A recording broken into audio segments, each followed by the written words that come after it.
All right, good morning, Coastal parents. My name is Parker Canelo. I am a sixth grade teacher here at Duval Charter School at Coastal. I primarily focus on teaching social studies, but today I'm here to help you prepare for the NWEA. Your students will be taking the NWEA in the next couple days. I'm sure you've seen some notification from your teacher, from your homeroom teacher, about what is going on and how that process takes place. I'm here to help streamline that process to make sure it's a little bit easier for you so that you can be successful in getting your child to take this test. This test is very important for us because it helps us understand what's the best path forward in education for your child, so we can see what their specific needs are and how we can best meet them to make sure that they achieve the most that they can achieve. And we're all about achievement here at Coastal, and we really want to make sure that this test provides some strong data for those teachers next year to make sure your students stay on the right track, especially in these unprecedented times. So looking forward, what I'm going to do is I'm going to walk you through the testing process on how to get your child engaged onto the test and to move forward. So let's begin. You should have received an email from one of your teachers with the information about the NWEA. Very briefly, it said that 4th, 5th, and 6th grade students will be taking the spring NWEA, and that the information is going to be coming out for your students. For 6th grade specifically, we are taking the test on Wednesday, May the 20th, and those sessions are from 8:30 to 12, and then from 12:30 to 3:30 p.m. So those sessions will be available and open for your students to take at that point. Now, let's get into the specific information. So attached to that email should have been information about an MAP lockdown browser installation guide. The MAP lockdown browser is a way that we're able to control what goes on during the test. What we don't want to do is have students looking for answers. This test is adaptive. It doesn't let you go back, and what it does is it sees where your student is at, asks them a little bit harder questions, sees how far they can go. If they miss a question, it dials it back so we can get a precise estimate or a precise figure or data on where your child is with a specific subject. So what we are looking right now is the MAP Lockdown Browser Installation Guide. One thing you can do is just click on this nice blue link right here, and it will open up the test session. So I clicked on it, and right away it took me to this page. Now this is a lockdown browser. I can't go anywhere else. I know it's locked down because it has the lockdown shield in the top corner. So this is where the student will log in at. Now, some of you may need to install the lockdown browser, and that's absolutely fine. Please follow those instructions. We have instructions for both Windows and for Mac. So the major processing systems, you can look up those instructions there on how to download and where to find the file. As soon as they get to this page, these students will recognize this page. If you're using a school device, like an iPad, when you click on the NWEA app, it should look exactly like this. It will say log in and ask for the session name. The session name is going to be provided by your teacher, all right, as well as the password. Those will all be provided by the teacher on the day of the test. All of them will look very similar to this. They will have your teacher's last name. They will have a R for reading, an M for math, or an S for science. My practice one here is for reading. Then it's going to have a letter S signifying that it is the spring semester, and then 20 telling me what year it is. So this is Canelo reading spring 20. All right, and then the password will come in. The password for this one was 3052. As soon as they click through there, it will say loading, please wait.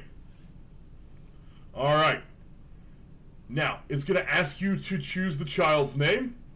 All right, I don't have any children loaded up in here, but you know you are correct when your student's name appears. So your student's name should appear in this drop-down bar.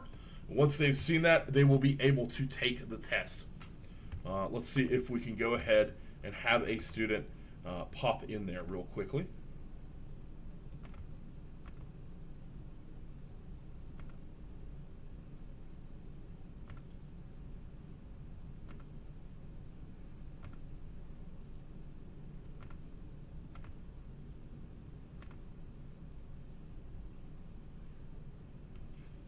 All right.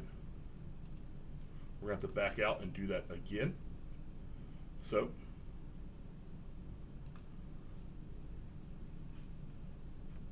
I'm going to log back in. And this may be a process that you take over and over again.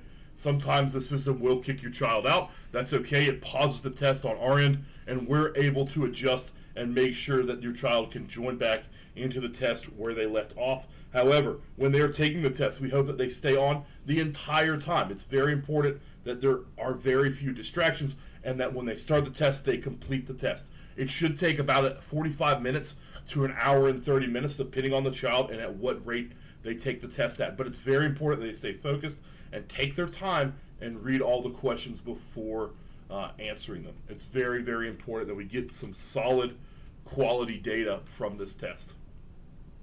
All right, so I had to go back in and re-enter that information. Now my student is here. All right, he's going to be taking the Growth 6 Plus Florida 2014 version 2 test.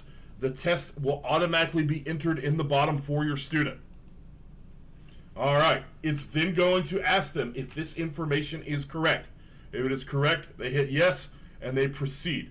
What they'll do is they'll end up at this screen. It says, please wait for the proctor to confirm your information. Now, this may take some time to get there, okay? It may take some time for your proctor to go ahead and get your child in. They could be dealing with another problem. So just make sure that they wait patiently for this to come through. All right, the system has sent me information saying that this is ready for me to confirm. So as soon as I am told that the student is waiting, I go ahead and hit confirm.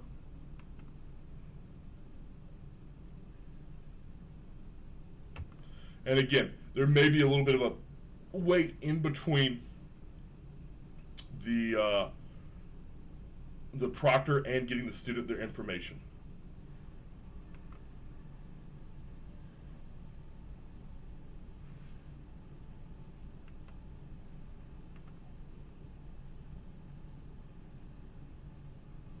All right, the students already received their confirmation to begin testing. They're going to click that green arrow, and the questions are going to show up, and they can begin talking or begin taking the test. And again, it's not going to tell them what they got right or wrong. Simply, they're going to be able to answer the questions, and then the system will judge where they're at and adapt to the student. All right, that is, in a nutshell, all the information you need to know about the NWEA test. But just to go over a couple things that may come up. So one of the problems that we have had today in the testing that you need to be aware of is it is very important that you let the browser be blocked, especially on a student or on a school device. It will say, should you lock out the browser? It is very important to say yes to that. That way the system stays locked. It will not let you take the test unless it is locked. On your browser, when you click on this test NWEA, it will ask you, more than likely, it will ask you if you should allow pop-up blockers. All right, this is a pop-up. All right, this is the main page. This is a pop-up. So you need to make very clear that it says your pop-up blocker is, you turn your pop-up blocker off. All right, you need to go ahead and let it know that this is an approved site. You're going to turn off the pop-up blocker for this website for this test. Otherwise, the test will not pop up. It will give you information here. Oops, where's my window? It will tell you the pop-up blocker has showed up or it's been moved or minimized. All right, so that is everything you need to know about the NWEA. I hope this video helps you moving for the future. If you have any questions, please reach out to your homeroom teacher. We will do our best to make sure that you are able to take this test successfully. Thank you for your time and patience. Have a wonderful day.